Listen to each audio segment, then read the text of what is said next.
Olá, eu sou o Dr. Alberto, eu sou médico, cirurgião formado pela Universidade de Brasília, tenho uma formação científica bem ampla, fui fazer meu doutorado na Alemanha, fiz o doutorado na Universidade Ludwig Maximilian, em Munique. Depois disso me dediquei à parte científica, trabalhei na Fiocruz, no Rio de Janeiro, e depois parti para essa área maravilhosa do conhecimento, que é a área de alimentação baseada em plantas, alimentação natural. Me tornei autor de livros. Esse é o meu primeiro livro, Lugar de Médico na Cozinha. Talvez você já tenha ouvido falar. E esse é meu livro mais recente, o livro Cirurgia Verde, que carrega dentro dele todo esse currículo do curso Bases Integrativa, esse curso que estaremos compartilhando aqui com você. Eu quero aqui dizer bem-vindos à Semana de Saúde Integrativa. Nessa semana, Semana de Saúde Integrativa, nós vamos abordar essa nova forma de medicina, chamada Medicina Integrativa. Uma medicina que pode ter impacto tanto na sua saúde, na prevenção e até no tratamento de doenças, mas principalmente cujas consequências podem até mesmo afetar a ecologia ao seu redor e a vida de todo o planeta e o clima do planeta.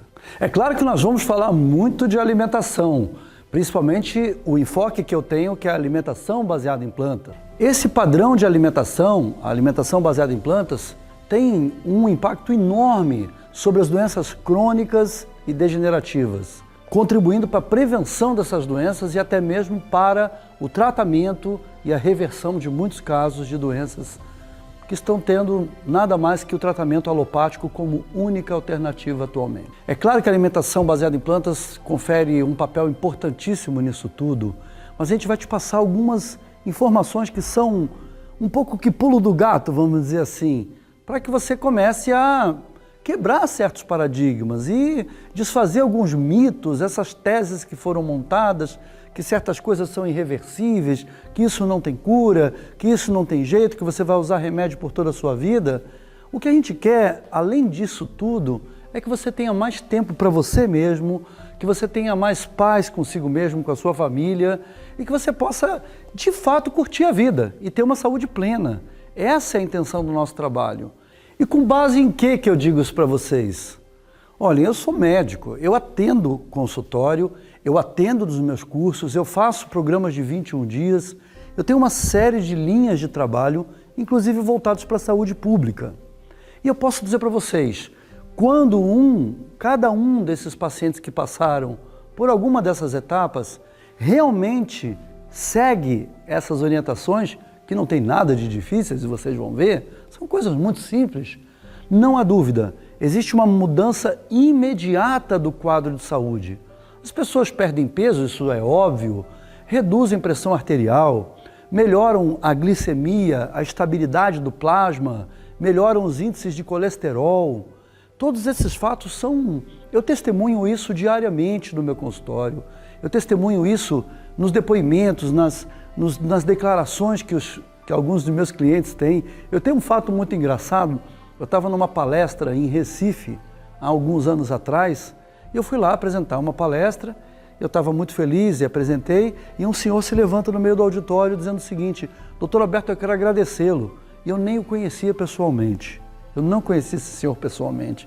Ele simplesmente levantou no meio de todo mundo e disse assim: eu li o seu livro, esse primeiro aqui, o Lugar de Médico na Cozinha. Eu nem conhecia ele, nem ele me conhecia. Eu li o seu livro e segui tudo que havia nesse livro. E sabe o que aconteceu? Eu tinha uma glicemia de 400 miligramas, ou seja, a glicemia normal é 80, né? No máximo 80, 90. A glicemia dele chegava a 400 usando o remédio. Eu, seguindo tudo que o seu livro diz, comecei a andar na praia, comecei a fazer uma alimentação saudável, comecei a cuidar de mim, e hoje eu posso dizer aqui na frente de todos vocês que estão nesse auditório, hoje a minha glicemia é abaixo de 100 o tempo inteiro e eu não uso mais remédios. Eu mesmo, que estava acostumado já a falar muita coisa, senti aquele impacto, né?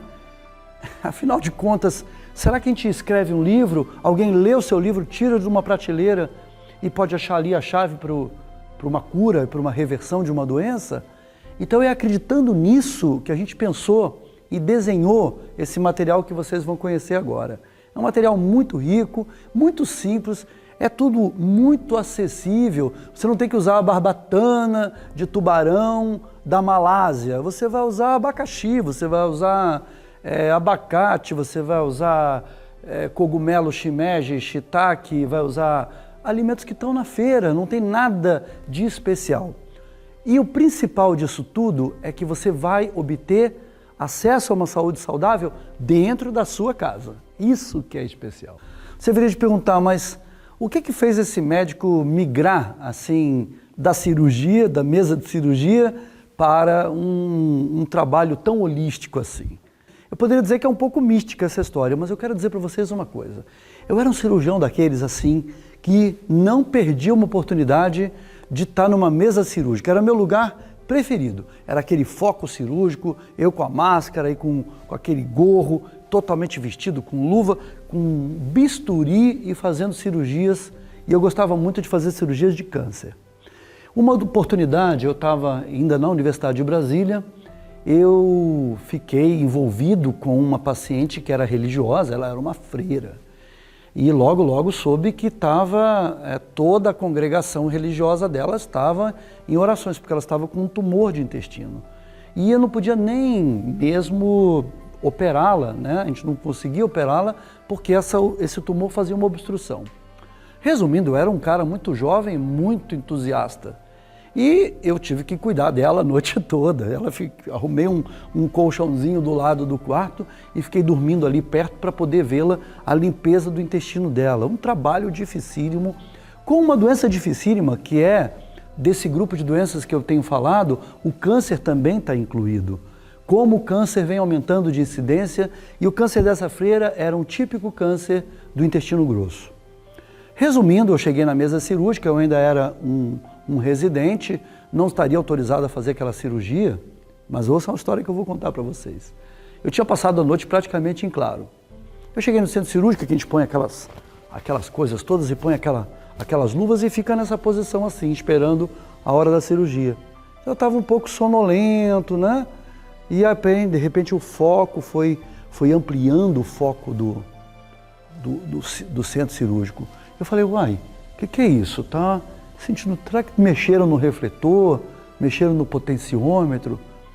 E aí eu senti uma espécie de uma joaninha pousando aqui no meu ouvido, assim, dizendo assim para mim: você vai passar o resto da sua vida recebendo essas pessoas dentro do centro cirúrgico? Ou será que tem algo que você deve fazer lá fora? Agora imagine se cair uma joaninha dessas, cair na orelha. Claro, ninguém está entendendo errado aqui que tinha inseto dentro do centro cirúrgico, né? É uma intuição que eu tive, é como se fosse uma voz interior falando comigo. E eu, aquele dia, ouvi aquela voz e disse assim: interessante isso, mas eu não vou ligar, eu quero operar. Então fui lá, fiz mais uma cirurgia de câncer de intestino e graças a Deus, e graças às muitas orações das irmãs dessa congregação, se essa irmã estiver assistindo isso, eu ainda tenho muitas saudades da senhora, a senhora deve estar bem de saúde até hoje. E essa história foi muito importante porque aquilo foi marcante na minha cabeça. Eu continuei sendo cirurgião por 10 anos. Mas aquele momento, aquela intuição, aquela pergunta não saía da minha cabeça.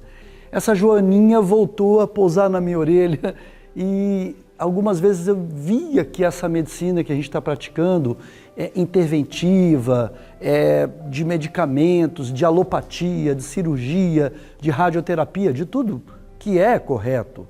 Eu diria assim, ninguém vai deixar um apêndice supurado dentro do abdômen, ninguém vai deixar um câncer que está obstruindo o intestino, como era o câncer dessa religiosa, deixar isso acontecer. O cirurgião tem que ter o seu papel.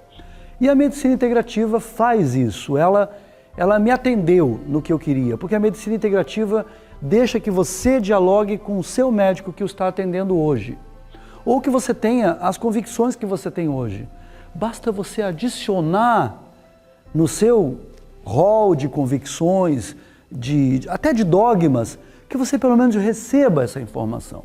Que existe um médico que está disposto a conversar com você e dizer: é possível que você seja mantido dentro do que você está fazendo, mas que você comece a melhorar esse e esse pontos.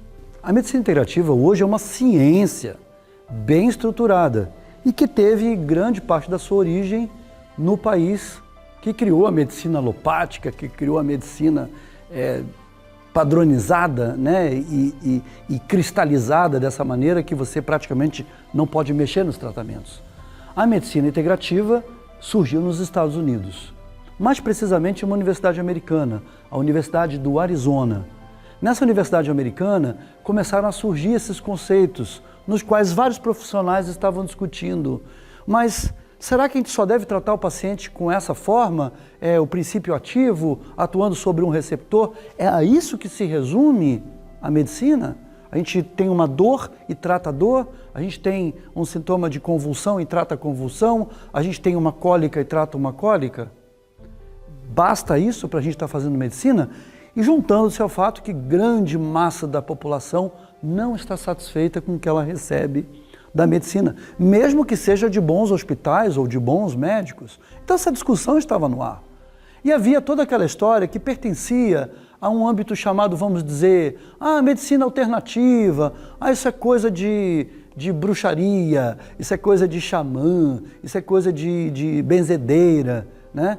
E não tem nada disso. Então, esses conhecimentos começaram a ser estruturados para que coubessem dentro de um aspecto racional e que, principalmente, pudesse ser distribuído para o paciente ou para uma população de uma forma regrada.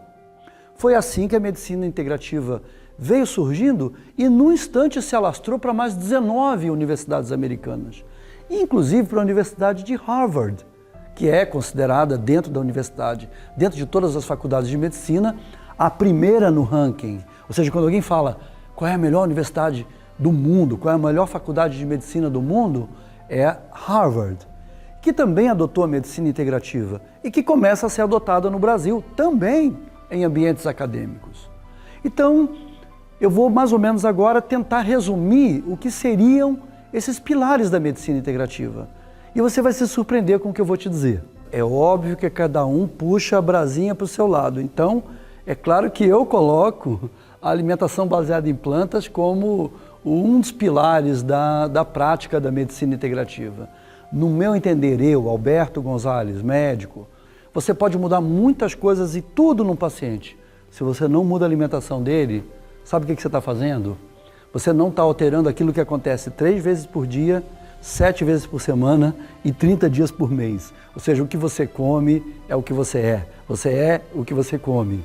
O teu alimento é o teu medicamento. O teu medicamento é o teu alimento. Já dizia Hipócrates há milhares de anos atrás. Então, eu acredito, eu puxo a brasinha para o meu lado. A alimentação é um pilar importantíssimo. O outro pilar importante é o corpo, é você ajustar o seu corpo. Você ter um corpo ágil, sem dores, podendo alongar mais os seus músculos. Então, as atividades físicas, que são muitas. Eu adoto a hidroginástica, eu acho a hidroginástica sensacional. É o meu grande método que eu chamo as pessoas para fazerem.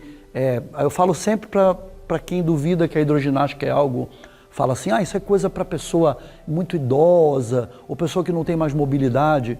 O Neymar faz hidroginástica, o Messi faz hidroginástica, né? O Clube Barcelona, antes de um jogo, no treinamento, todos fazem prática de hidroginástica. Grandes surfistas fazem lá dentro da piscina, ficam lá fazendo exercícios dentro d'água. E também pessoas com obesidade, pessoas idosas, crianças. É uma prática esportiva altamente democrática que eu já recomendo para você. Você já pode acabar esse vídeo e ir lá se matricular numa academia e começar a fazer hidroginástica hoje. Faz um teste para você ver. É um exercício aeróbico que mobiliza todo o teu organismo, mobiliza todos os seus músculos, os tendões e as fáscias de uma maneira muito adequada. Mas é lógico que existem milhares de formas de alongamento e tem a prática do yoga, tem várias formas de yoga, desde aquela mais suave até a yoga mais ativa, quase que acrobática. Então você vai ter que adaptar isso para você. É muito importante trabalhar o corpo. Não há saúde que ande para frente se você não der uma chance para se movimentar, sair dessa cadeira se você está sentado e dizer, agora eu vou dar uma caminhada pelo menos, vou respirar. Então tem as práticas corpo, né, muito importantes dentro da medicina integrativa, e as práticas mente. Na prática mente, você pode até ir na direção do espiritual, mas cuidado, não vamos confundir espiritual com religioso. Não tem nenhuma religião necessariamente nisso. Quando eu falo que você pode desenvolver, hoje o termo que é usado na medicina integrativa é a atenção plena, ou em inglês, mindfulness, que é uma forma de você adquirir uma maneira, da mesma maneira que eu falei dos alongamentos, você adquirir uma forma que você dá um reboot no teu mental, você dá um descanso para o seu cérebro. Você faz aquela gaiola cheia de macaco, ficar quietinho e você ficar algum tempo olhando para uma imagem, olhando para uma árvore, olhando para a natureza, ou sentado na sua casa, ou até num metrô, em algum transporte público, na fila do banco, você aprender a usar momentos valiosíssimos para poder descansar a sua mente. Ou se você está vivendo uma situação de estresse, que a grande maioria hoje, que está vivendo nas grandes cidades, está usando medicações até alopáticas e tarja preta para lidar com essas situações, existem várias manobras para você trabalhar o teu estado mental e se fortificar. Eu sempre digo para meus alunos, a mente não tem músculo, mas é como se fosse um grupo muscular. Você tem que treiná-lo, você tem que trabalhá-lo. Se você deixar ele jogado do jeito que está, você não vai colher muitos resultados. Uma das coisas mais importantes que eu aprendi quando fiz essa pós-graduação na medicina integrativa, e que eu desconhecia, e eu sabia que isso existia, e eu sabia que isso fazia falta, é a prática da escuta atenta. Uma palavra bastante curiosa, né? Escuta atenta. São práticas que permitem que o profissional, o médico, possa escutar você melhor. E eu até hoje eu venho desenvolvendo novas habilidades dentro disso, porque nós não somos treinados para ser médicos, para escutar só aquilo que interessa, para que aquilo se conclua no mais curto tempo possível e que você possa passar a sua alopatia rapidamente num papelzinho. E cadê a escuta do paciente? Cadê você ouvir de verdade o que esse paciente tem a dizer? E a escuta atenta é brilhante, ela é maravilhosa, ela não precisa ser realizada em individual. Ela pode acontecer em grupo também. Você pode ter um grupo de pessoas e escutar essas pessoas. E ao mesmo tempo trabalhar com que elas possam escutar o que você está falando. Então isso também tem a volta da escuta atenta. Você ensinar as pessoas a escutarem o que você está falando. E o que nós falamos dentro da medicina integrativa? Eu também apostei dentro de uma linguagem que é trazida lá, que é estimular o autocuidado, estimular as pessoas a cuidarem delas próprias. E é isso que me capacita a estar fazendo, apresentando para você esses pilares. Porque eu sei, nesses 10 anos de experiência, que eu venho dando aula diariamente, nesses 10 anos, para pessoas da população em geral, ou para os participantes dos meus cursos, é a educação em saúde. O que eu digo? Eu prefiro ensinar para você como funciona seu estômago, eu prefiro ensinar para você como funciona a sua respiração, como funciona o seu coração, porque em algum momento você vai dizer, ah, então é isso. Ah, então é por isso que meu estômago arde? Ah, então é por isso que a minha cabeça dói? Aí eu falo, é por isso. Então vamos mudar esses hábitos? Então a pessoa, em posse do que aprendeu, pela educação em saúde, que é uma das formas de atuação da medicina integrativa, a heteroformação, a ecoformação e o autocuidado. Então são palavras-chave que a gente aprende dentro desse modelo, mas que a gente vê que na prática são muito objetivas para serem utilizadas. E mais, tem efeitos importantíssimos na saúde do paciente.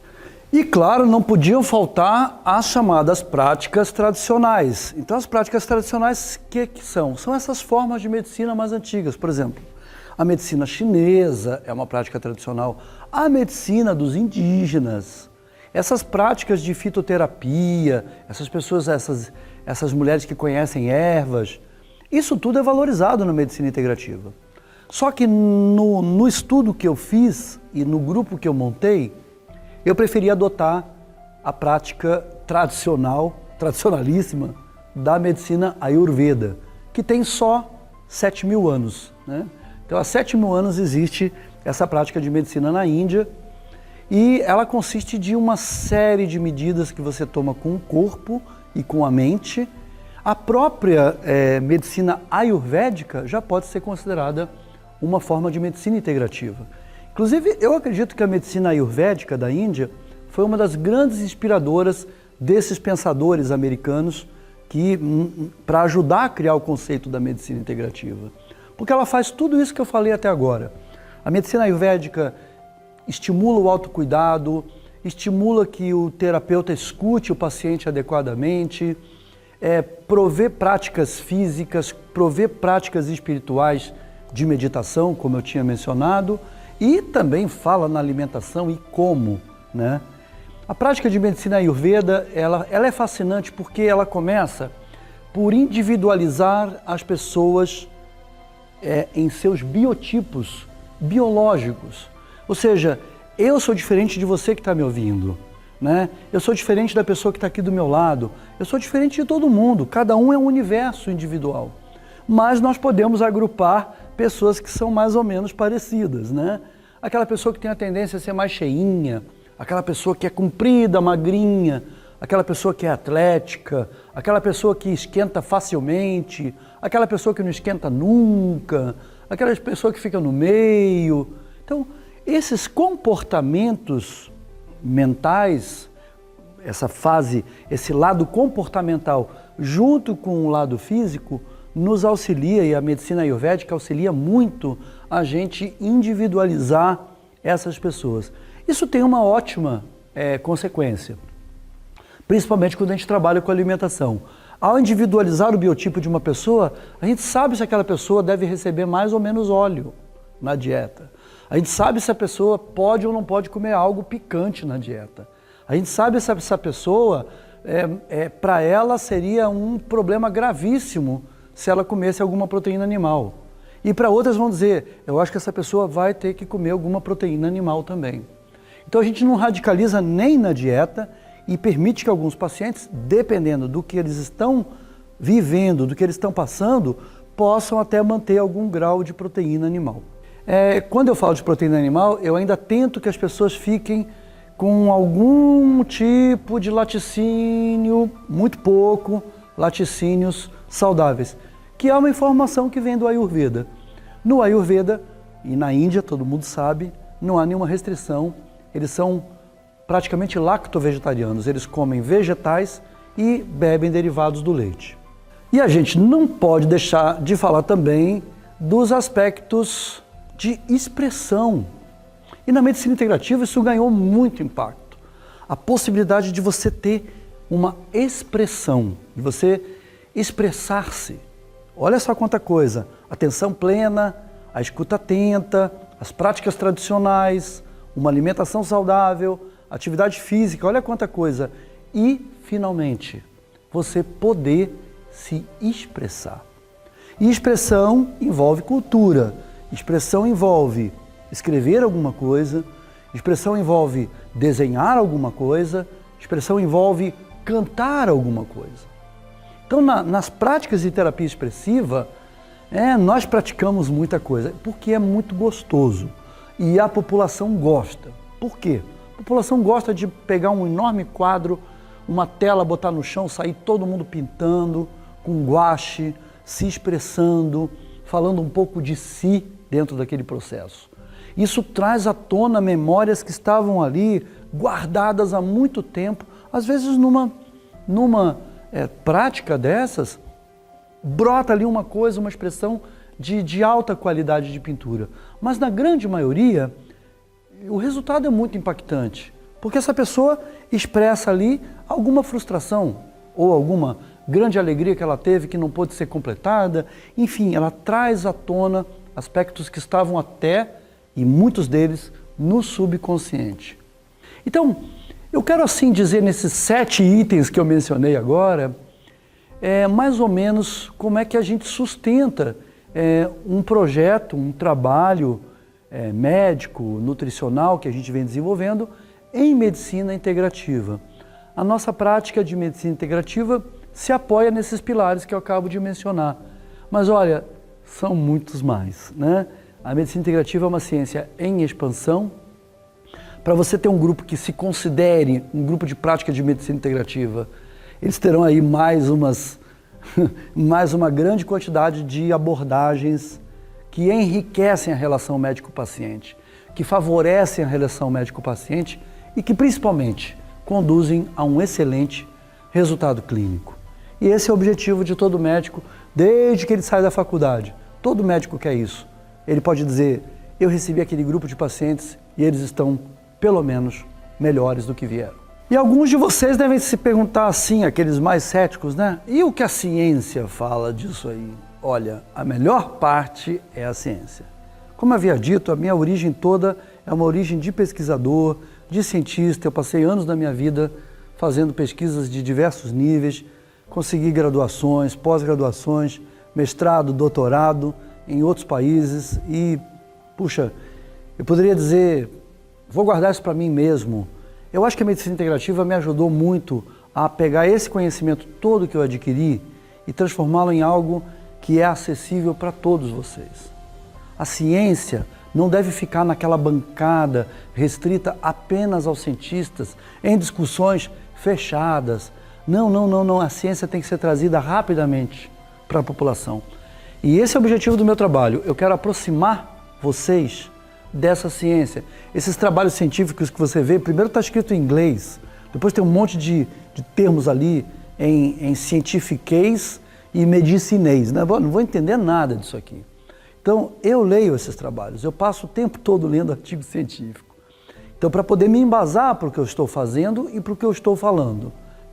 Um dos representantes mais recentes, um dos quais eu me baseio para fazer o trabalho de 21 dias de tratamento de diabetes e de outras condições crônicas, é o Dr. Neal Barnard. Dr. Neal Barnard é um grande expoente da medicina americana atual, autor de diversos livros, e ele tem um modelo preconizado e já testado e vem trabalhando com isso nos Estados Unidos, de reversão de diabetes e doenças crônicas em 21 dias.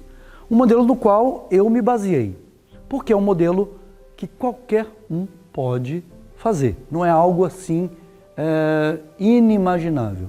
Porque você há de convir, né? Tem cada dieta aí que deixa a gente meio maluco, né?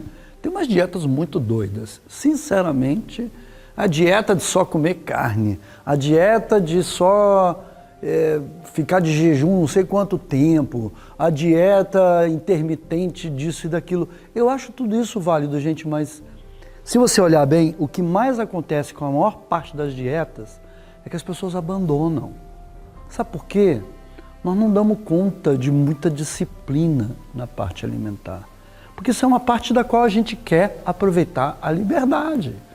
Todos nós temos assim, você tem a liberdade de você comer o que você quiser. E nós acreditamos nisso, nós acreditamos profundamente nisso. Só que a gente partiu de uma base incrível. Qual é o alimento mais predominante no planeta? É o alimento vegetal. Qual é o alimento mais colorido do planeta? É o alimento vegetal. Qual é o alimento que tem mais sabores no planeta? É o alimento vegetal. Qual é o alimento que tem mais texturas no planeta? É o alimento vegetal. Então o alimento vegetal, e qual é o alimento que mais contém antioxidantes, vitaminas, minerais, cálcio, fósforo? Tudo que teria na carne, tudo que teria na alimentação baseada em carnes, você encontra na alimentação baseada em plantas. E eu me identifiquei com o Neal Barnard, com esse médico americano, porque ele preconiza uma dieta assim que dá para fazer. Primeiro porque ele não limita a história do arroz. Ele começa com a pessoa dizendo o seguinte, chega a pessoa obesa, com hipertensão, com diabetes, ele fala o seguinte, você vai comer arroz o quanto você quiser, bote arroz no prato, mas bota vegetais, muitos vegetais junto. E não ponha muita gordura. Ele ele preconiza com pouca gordura. Já o outro médico americano, o Gabriel Cousens, fala que tem que ser 30%, 35% de gordura. Então eu procuro ficar naquele, vamos ficar no caminho do meio? A gente faz uma dieta aí com 15%, 20% de gordura. Então, a gente vai facilitando a vida da pessoa. Ela pode comer bem, a gente vai dizendo assim, você tem que ficar longe do açúcar, tá? Fica longe do açúcar, que é do reino vegetal, mas não tem nada a ver. Fica longe de bebida alcoólica, que vem do reino vegetal, mas não tem nada a ver. Fica longe do cigarro, que vem do reino vegetal, mas não tem nada a ver. E fique longe também de alguns outros produtos vegetais, do tipo gorduras hidrogenadas. As gorduras hidrogenadas são do reino vegetal, mas não tem nada a ver. Então a gente orienta você a ter alimentos de origem vegetal saudáveis. Alimento que você vai ter para comer, vai ter pimentão, vai ter berinjela, vai ter brócolis, vai ter couve-flor, vai ter tomate, orgânicos. Quem sai do meu curso entende que a integração do processo chega até o nível da terra. Não adianta nada você fazer uma alimentação saudável e cheia de veneno, né? Você tem que procurar uma alimentação saudável que esteja pronta para atuar na sua célula, atuar no seu corpo, te deixar livre de determinada doença. Então, voltando ao Neil Barnard, ele tem um estudo tão fantástico com mulheres obesas e que mostra uma queda, mas uma queda vertiginosa. Não em uma semana ou duas, ele tem mais paciência que outros colegas, ou até mesmo que eu. Ele espera 11 semanas. Depois ele reavalia em 22 semanas. E há uma queda, redução drástica do peso da paciente. Eram na maior parte mulheres nesse estudo. Uma queda da cintura abdominal, uma queda dos níveis de colesterol, uma queda dos níveis de pressão arterial e a queda, toda ela registrada em um estudo muito brilhante, apresentado, inclusive discutido hoje em dia no ambiente científico americano, é indiscutível. E quando você tem algo em ciência que é indiscutível, é a hora do outro lado dizer o lado da medicina alopática. Nós temos que reconhecer que a alimentação baseada em plantas tem impacto científico, né? Então, Neil Barnard, também tem o Dean Ornish, tem o Caldwell Esselstyn, ou seja, é uma série de autores nos Estados Unidos que estão publicando todo mês, está saindo artigo novo todo mês. Isso é como se chama em medicina e em pesquisa, é quando uma área do conhecimento explode, né? Começou a explodir. Então, havia uma quantidade de publicações nesse aspecto que estava aqui, agora vai crescendo, então ocorre aquela explosão de publicações. E elas começam a ganhar as revistas de medicina mais influentes do planeta. Então, as faculdades, o meio acadêmico está tendo que dizer, isso aí é coisa séria, isso aí está realmente revertendo aquele quadro de doença. Então, pessoal, essa é a minha didática. Eu procuro ir compartilhando com vocês aquilo que está na bancada de laboratório, aquilo que está no ambiente científico. Então, eu quero convidar vocês para minha próxima aula. A próxima aula eu vou estar abordando como é que você vai montar uma alimentação saudável para você. Como é que você vai ter um verdadeiro ambiente gourmet na sua cozinha. Você vai virar um chefe de cozinha. Eu vou arregaçar minhas mangas, eu vou preparar um prato aqui para vocês, Dr. Alberto, médico que vai na cozinha. Então, eu vou lá preparar um prato bem gostoso para vocês no nosso próximo encontro, para poder falar um pouco mais disso. Então, pessoal, nós estamos aqui chegando no final dessa aula e eu quero compartilhar com vocês um pedido meu. Aqui debaixo desse vídeo tem um espaço para vocês dizerem: não entendi tal coisa, eu gostaria de saber mais isso, você falou pouco disso, deveria ter falado mais. Tudo isso para nós é alimento, tá? A gente recebe esse material de vocês, processa, a gente reúne e fala: o que a gente faz agora no próximo vídeo? Vamos melhorar a qualidade disso que pediram. Esse nosso interesse é com a melhoria da qualidade, com a opinião de vocês. Vamos continuar juntos. Permaneçam aí e aguardem a próxima aula que já vem agora em breve. Até logo, foi um prazer estar aqui com vocês.